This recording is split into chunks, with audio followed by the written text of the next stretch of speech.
In the vast expanse of storytelling, the principle of show, don't tell often serves as a guiding star for writers. This age-old advice encourages us to paint vivid pictures with our words, allowing readers to experience the story through actions, senses, and feelings rather than through exposition. But like any journey, we need more than one tool in our writer's toolkit. Just as a carpenter wouldn't rely solely on a hammer, a writer shouldn't rely solely on showing. We need both showing and telling to create a well-rounded narrative. Each technique has its own strengths and can be used to achieve different effects in our storytelling. Think of them as two sides of the same coin. While they may seem like opposite techniques, they actually complement each other beautifully when used effectively. Showing is like painting a picture with words. It's about creating a scene so vivid that the reader can see, hear, and feel everything as if they were there themselves. It's about using vivid descriptions and actions to immerse your reader in the story. For example, instead of saying John was angry, you might show John clenching his fists, his face turning red, and his voice rising in a heated argument.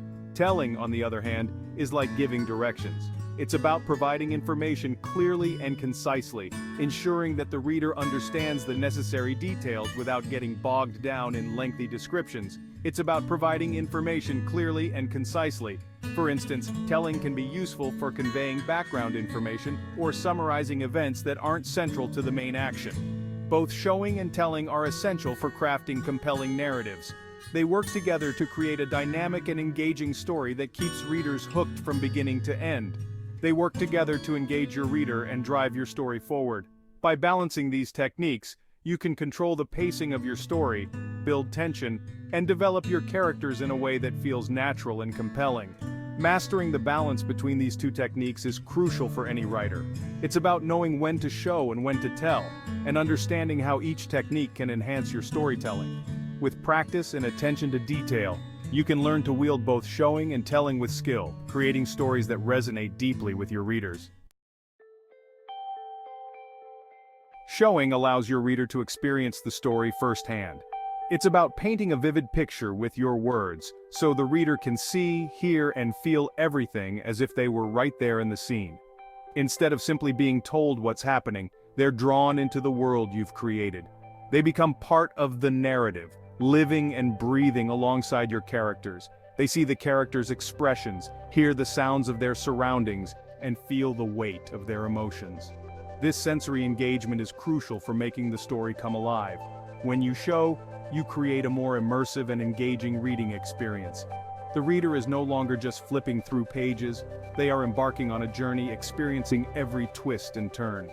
Your reader becomes an active participant in the story rather than a passive observer. They are emotionally invested, reacting to the highs and lows, the triumphs and tragedies. This connection is what makes stories memorable and impactful. It's the difference between a story that is simply read and one that is felt deeply. Think of it like this: would you rather watch a movie or read a summary of the plot? A summary might give you the basic idea, but it lacks the depth and emotion of the full experience. Showing is like watching the movie unfold before your eyes. You get to witness the drama, the action, and the emotion in real time, making the experience far more engaging and memorable. To achieve this, focus on the details. Describe the setting vividly, capture the nuances of your character's expressions, and use dialogue that feels authentic and natural. Pay attention to how your characters interact with their environment and each other. These small details can make a big difference in how your reader perceives and connects with the story. Revision is key. Go back and look for places where you can show rather than tell. Replace vague descriptions with specific sensory details that bring the scene to life. Remember, the goal is to make your reader feel like they are part of the story. When they can see, hear, and feel everything your characters do, they are more likely to be drawn in and stay engaged. By mastering the art of showing, you can create a reading experience that is not only enjoyable but also unforgettable. Your readers will thank you for it.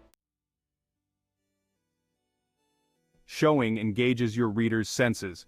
Instead of simply stating that a character is sad, describe their tear-streaked face, their trembling hands, their heavy heart. Let your reader see, hear, smell, taste, and feel the world you've created. By appealing to the senses, you make your writing more vivid and memorable. Your reader will feel more connected to the story and its characters. They'll be able to step into the world you've created and experience it for themselves.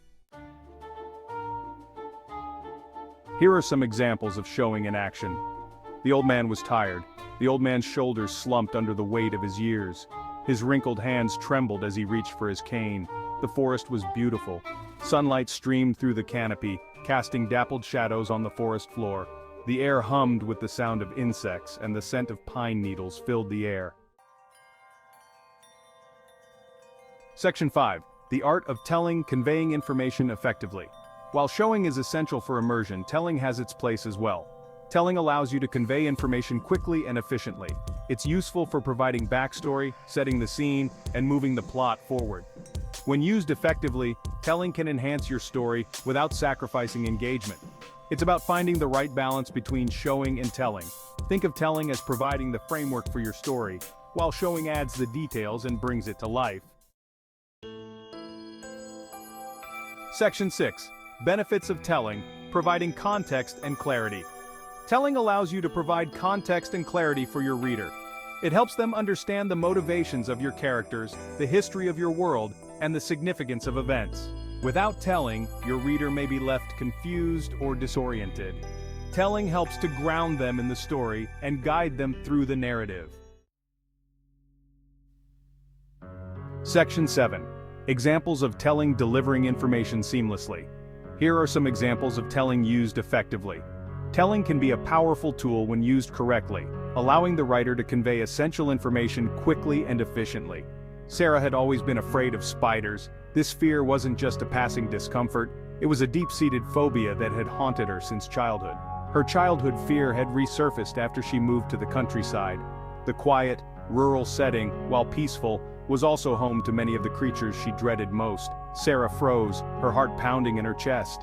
The mere sight of a spider, no matter how small, could send her into a state of panic. A large, hairy spider dangled from a web in the corner of the room. Its presence was a stark reminder of her childhood nightmares. Memories of her childhood fear came flooding back. She remembered the nights she spent wide awake, terrified that a spider might crawl into her bed. The kingdom had been at war for a decade. The conflict had started over a minor dispute but had escalated into a full-blown war that seemed to have no end in sight. The constant fighting had taken its toll on the land and its people. The once thriving kingdom was now a shadow of its former self. The once fertile fields lay barren and scorched. The war had ravaged the land, leaving it unable to sustain the crops that once fed the kingdom. Villages stood abandoned, their houses reduced to rubble. The war had forced many to flee their homes, leaving behind ghost towns that were once bustling with life. The faces of the people were etched with weariness and despair.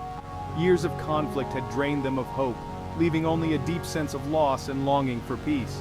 These examples illustrate how telling can be used to convey complex emotions and situations effectively.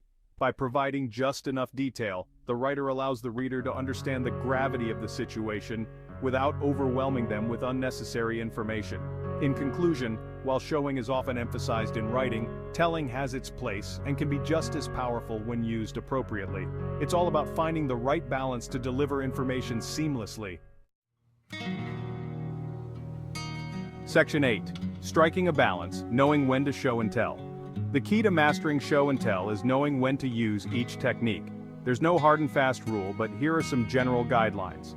Use showing for important scenes, character interactions, and emotional moments.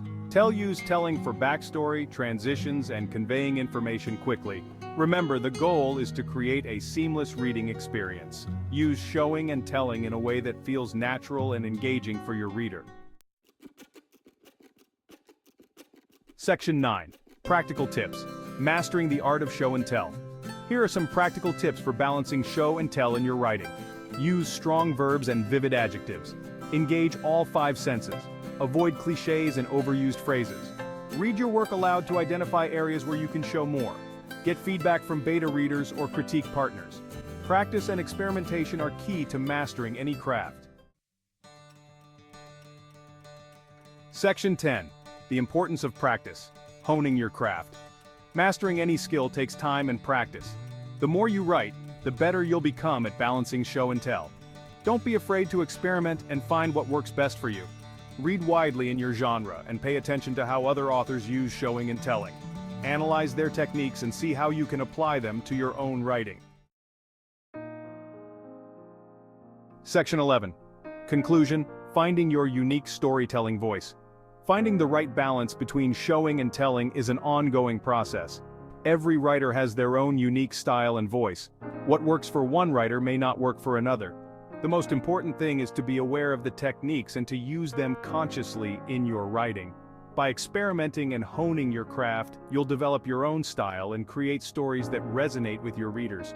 If you enjoyed this video, don't forget to hit the like button and subscribe to get more instructional videos packed full of hints, tips, and strategies to help you write a novel.